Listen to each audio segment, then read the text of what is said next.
My name is Sean Fatui, and I lead the sales engineering team here at Jitterbit. Over the last 10 to 12 years, I've been involved in many internal integration projects, and I have also helped many of our customers realize the benefit of using an integration platform such as Jitterbit to solve many of their integration challenges. This is the third part of a trilogy, so I'll start by a brief summary of the previous session. We have seen great valuation for WhatsApp, Instagram, and YouTube, as well as Uber over the past few years. The interesting thing about these companies is that they achieved these valuations with only a few employees. In fact, WhatsApp had 55 people that benefited from being acquired. Instagram had only 13 people when they were acquired by Facebook. And you see similar patterns with both YouTube and Uber. So how did they do that? Well, they all made a very strategic decision composing solutions instead of writing code. So you may ask, what do you mean by that? Well, Uber did not write a mapping application, for example. They used Google Map and its APIs. They could have spent many developer hours and many lines of code that could do the same thing that Google Map does, but why? They wanted to become the most user-friendly ride-sharing platform, so they focused all their effort and funds for accomplishing just that. That's exactly why Uber is worth over $65 billion today. I hope that we can all agree that the image on the left is where we all want to be. But the $10 million question is, well, how do we get there? The trend that we see in the market today is that most successful companies compose platforms. They compose application and they compose intelligence. They simply reuse many of the capabilities that are exposed as APIs to enhance the experience of their users. Now, I'd like to share some of the things that we're hearing from many of our bleeding edge customers and prospects. Many of our prospects and customers are looking for a single cloud platform, and I emphasize the word single here, that can provide fast and easy way to integrate their SaaS and on-prem applications. They also want the same platform to provide them an easy way to not just consume APIs, but also create, expose, publish, and manage APIs. And this gets us to the topic of this session that we have, is that at Jitterbit, we see integration and APIs as just the two sides of the same coin. Now, if you add capability of infusing intelligence to your integration, you will be able to solve many problems such as customer satisfaction, improve inventory, and increase product sales using some of the machine learning technologies that are readily available. Let's dive in a bit more on each of these sections. To us here at Jitterbit, it is table stakes to have standard connectivity to many of the systems that expose themselves via RESTful or SOAP web services, as well as ODBC and JDBC. Many of our customers also expect us to have standard adapters to some of the applications that have more challenging interfaces, such as SAP, NetSuite, Oracle eBusiness Suite, and even Salesforce. So not only they're looking for us to provide them an easy way to connect these systems, but they also want to be able to allow their non-developers, such as their technical business analysts, to also be able to be involved in the creating some of these integrations. To showcase this, I will first be Mary the marketer, who uses Salesforce for her contact management, and MailChimp as a marketing platform. Now, wouldn't it be great if I, Mary, I can create and manage my contacts in Salesforce, and those contacts that I've just created are also immediately available to me in my marketing app, so that I can invite those contacts to the webinars, sending them marketing collaterals, or letting them know about our upcoming user conference. I will showcase Mary's experience deploying a recipe within Salesforce using Jitterbit to make this data synchronization occur without getting the help of the IT, which is what typically happens. Then I will take off my marketer hat and put on my recipe builder hat and become Ronnie, the recipe builder. As Ronnie, I would like to be able to create new recipes or modify existing ones and eventually make them available to Mary the marketer. So with that, we get to the demo portion, and let's see how that gets done. I am on the contact page of Salesforce. This is something that probably most of you, if not all of you, are familiar with. This is where anybody that uses Salesforce creates their contacts. As noticed, as Mary the marketer, I also have MailChimp as my marketing platform. I'm just going to do a quick check, refresh my page. I have a list here for my marketing, and I have one person in this specific list. So I want to be able to actually create a recipe that makes sure that when I create a contact in Salesforce, that contact is also created in MailChimp.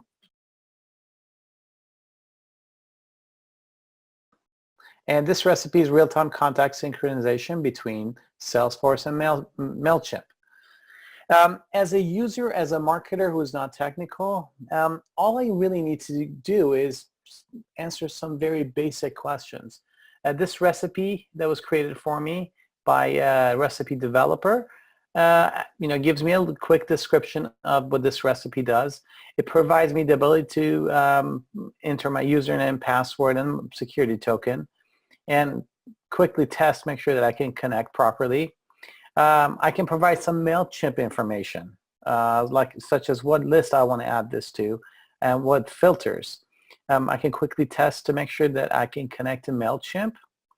I can, as a marketer, I can also execute this recipe right now. I'm going to skip that step, and I'm going to actually save and finish.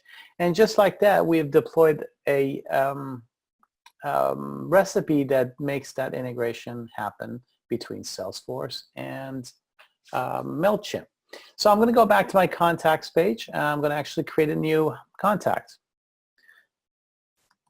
Let's give our contact a name. We can fill out the rest of the information. Just for the sake of simplicity, I'm going to go ahead and just provide the minimum requirement. And the way that recipe works that I just deployed is when I save my contact, there's an outbound message that goes from Salesforce and goes to Harmony, Jitterbit Harmony, execute the recipe. And if I go back to my MailChimp and refresh my page, now I have Simon Peel as a contact in my marketing application. So now I can send Simon and Sean, whoever that's on my list, marketing collateral, invite them to webinars, or I could let them know about the user conference that's coming up and get them invited to that event. So at this point, I'm going to take off my Mary the marketer hat off. I'm going to put my Ronnie the recipe developer hat on. Using a browser as Ronnie, I'm going to go ahead and get authenticated into our Harmony platform. This interface gives me access to our design studio, the web management console where I can manage and monitor all my integration, citizen integrator, as well as API manager. So based on my roles and access level, I am presented with a set of tasks that I can complete. So I'm going to go ahead and navigate to our citizen integrator interface. And this should look familiar. And this is the same interface that you saw within Salesforce. And I'm going to actually navigate to the manager. So since I'm a developer of this recipe, I am able to actually modify it. So if you recall, the recipe that Mary deployed was called real-time contact sync between Salesforce and MailChimp. I'm going to go ahead and edit it. As a developer, I'm given a set of configurations that I can use to actually make modifications to the recipe, such as the default values of the fields that was presented, such as username, passwords, and token. I also have the ability to define the steps for that recipe. So it's sort of as you think about that wizard that Mary went through. So for example, if I want to make modifications to the step that we ask about MailChimp, maybe we don't want to say MailChimp authentication and we want to say MailChimp setup instead. Or maybe that step that allowed Mary, the marketer, execute the recipe on the spot. Maybe we think it's not a good idea to give her that ability. We want to go ahead and remove it. And just like that, as a developer of a recipe, I can go ahead and update, and that recipe is updated. And next time Mary, the marketer, logs in, the recipe will have a little bit of a different view. Notice that the MailChimp authentication was changed to MailChimp setup. And also notice the last page, the step right before the last page, which was sort of you giving the ability to have the recipe executed before reviewing it, has also been removed. So as a developer now, you can see how you can easily manipulate the flow of the recipes, modify some of the content of the wizard that's part of the recipe. So with that said, let me go back to my slide.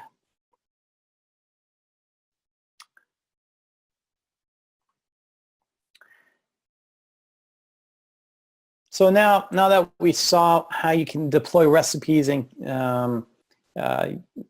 you can see that the next step is for us to see how we can create and expose APIs. Before I do that, let me just be very clear about our experience with consuming APIs, which I mentioned earlier as table stakes for any API platform.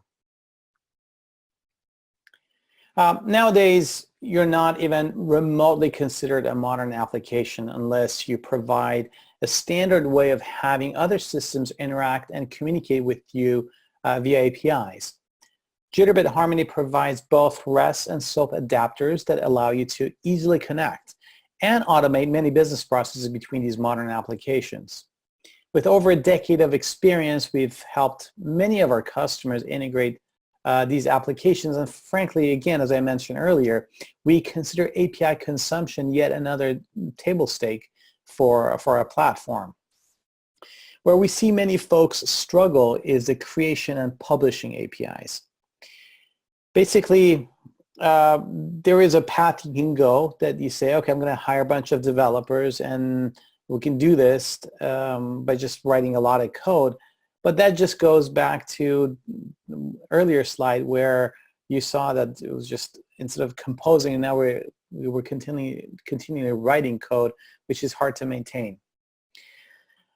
Before I show you how easily you can actually create APIs in Jitterbit, I did want to share a personal experience with you. I was working with a large shipping company that I'm sure many of you know a few months ago, and I had a little talk with their VP of IT, and he asked me, in your presentation you talked about composing applications. Well, what do you mean by composing application? And I tried to explain to him the best I could, but I told him, what if I, within 24 hours, I can come back to you and show you an application that your users, whether they're internal or external, they can install on their iPhone and immediately get shipping status by displaying data from Salesforce, SAP, and also your legacy database. Well, he told me if I can build an app in 24 hours, not only he will invest in our platform, but he will also buy the app that I would create for him. Well, so I hurried back to the office, given that I had made a big promise to this gentleman, and I start looking at ways of creating an application. As it turned out, I had plenty of time. I not only did create an application that does sales order status, I created an application that did translation using Google, but also I was able to create a process that we're looking for that would integrate some of their activities with Slack. So most of the time I spent was less about data access, since it was easy to expose data in form of an API in Jitterbit. But I spent most of my time learning how to create an application using a platform that allows you to do drag and drop and then call APIs to get the data. After showing them how quickly and easily they can expose their enterprise data, they made the commitment to go with our platform to solve many of their integration projects, and they're already live in production with it. So with that said, let's dive into the unique API capabilities of Jitterbit.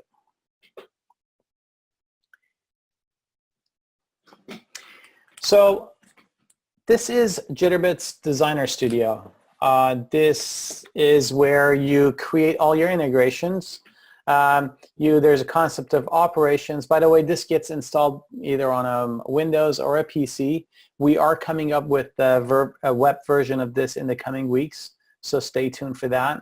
It gives you the ability to create operations, sources, targets, do schedules, scripting, JavaScript capabilities. We also have connectors for Salesforce and standard connectors for database, XML, text. And also some enterprise applications, Siebel, SAP, NetSuite, Oracle eBusiness Suite, the Dynamics family. What I did want to do is I wanted to go ahead and show you how easily we can create operations. So I'm going to go ahead and actually create one from scratch. I'm going to do a new operation. We're going to call this database to API. And I already have a source. It's a database. I'm just going to go ahead and drag that into my source. So if we drill in, you see this is a Postgres database. It's sitting on AWS. I can do a quick test, make sure that it was successful. And as I bring it to my other screen, you can see it is. And so that's my source. I'm going to go ahead and also create a new transformation. Let's call this DB to JSON, because eventually we want to expose this as an API. And we're going to say the target is going to be JSON file. So as you can see across the top, we're going to go through a wizard, define our source and target for the transformation. For a database, if we wanted to, we could write a SQL statement if we already have one. Or we can actually go ahead and download the list of tables. And I'm going to go with contacts. We could do join, so you can join tables as well. Just for the sake of simplicity, I'm just going to pick one, but you could do more than one table. Here's where I can put my where clause. So if I want a subset of the data, I can do that. And these are the columns that are going to be available. And next is my contacts. So I already have a JSON file that's available to me. I have a JSON schema. And I'm going to say finish. And just like that, we have defined our schema for our response in JSON, as well as the information about my database and its columns. We could do drag and drop and do an auto map. So it will look at the fields, and if they're the same, it will map them automatically. The ones that it's not sure, you're gonna have to do it by yourself, and it's just all drag and drop. So last name goes to last name, zip goes to zip code, and let's say phone goes to phone. And that's all you want to display on our specific transformation. Could do a quick test. Make sure that the data is coming across. As you can see, I have 9 records in the database, and you can see that we can quickly take a look at it, make sure the data that we have, that we need is actually available to us. And we're done with the transformation, and we're going to actually make this an API response, because next we're going to talk about how we can expose this as an API. I'm going to go ahead and save this, and I'm going to go ahead and deploy it. So just like that, we're going to deploy, we're going to be connecting to a database, do a transformation, and then make that, once this operation executed, we're going to have a JSON response. So let me go ahead to our, there's an icon that actually helps you get logged into our web management console. This is where you can keep track of all your activities. You can keep track of your projects, environments such as test and dev. We're going to actually navigate to API management. And this is the list of all the APIs that are available to me across different environments. I'm going to go ahead and actually create a new API from scratch. This is actually, this is in my, I believe this was in my production. And we're going to say, just going to call it get contact. Notice as I am making decisions on what the name of my service route is, my service URL is being automatically updated. And I'm going to go ahead and pick my project and the specific operation. So what this is doing is we're saying every time this URL is called, go to this project, execute this operation. And we can set up some of the other settings as far as API is concerned, enable cores, or add debug files, and set the timeout value. And we're going to save. And just like that, we've created our API, and I'm going to go ahead and actually run that API. And as you can see, we were able to connect to the database. We were able to transform the data and now send it back to the caller as a JSON file. So you saw how quickly we were able to create an operation, tapping into some of our legacy applications, and that database could have been SAP, it could have been Salesforce, it could have been any other application that we have access to. And within a few clicks, we were able to create an operation, connect to it, transform it, and expose it as an API, literally within minutes. So that's on the API side, and let me go back to my presentation.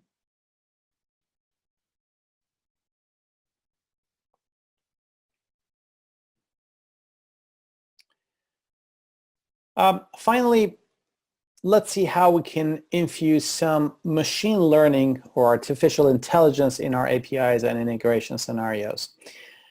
We have a customer who wanted to use sentiment analysis capabilities within their case management system, and they used Salesforce for that purpose. We helped them take advantage of many sentiment analysis engines available to understand the journey of a case that's opened by their customer within their support organization. They wanted to learn how the mood of their customers change as a support rep interacts with them. When we got engaged with them, we showed them what I'm about to show you now. Initially, they wanted to test between Salesforce Einstein, IBM Watson, and Google AI because they didn't know which engine would give them the best results. And as you know, not all AI engines are created equally. However, they knew that once they make up their mind on the AI engine that they're going to choose, swapping one of them for another would be an easy task in Jitterbit. So let me walk you through the demo so you can see the power of leveraging machine learning and AI in your business.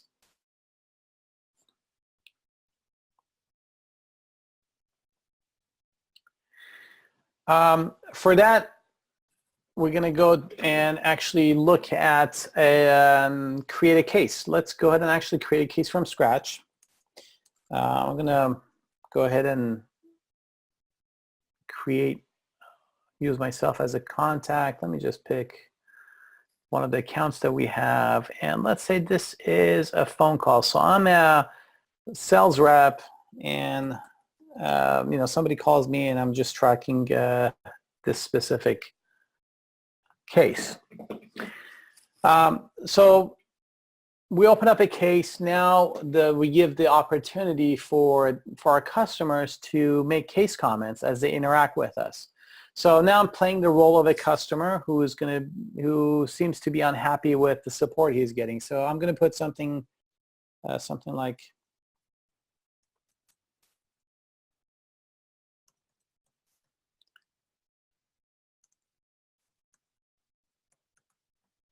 that I'm indicating in my comment to the support rep that the service has been just terrible. Let me just go ahead and save that.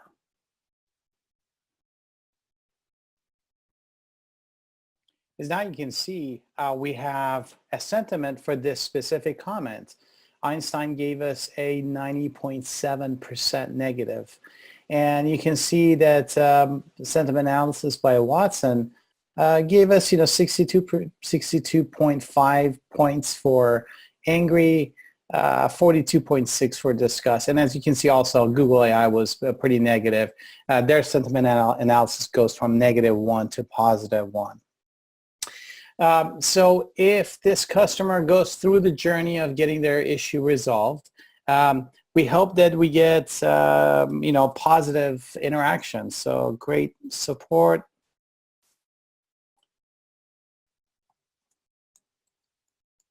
If I can spell right. Thank you for all your help. So this could be something that someone could write on a case comment. And again, behind the scene, we're sending this case comment to the 3 engines. And if I refresh my screen, you can see that we now have more positive based on Einstein, a little bit happy sentiment from Watson. Now you can see that Google AI was neutral. So this is where they wanted to try the 3 different AI engines to make sure they pick the right one for their use case. So this is how you can infuse intelligence into your integration.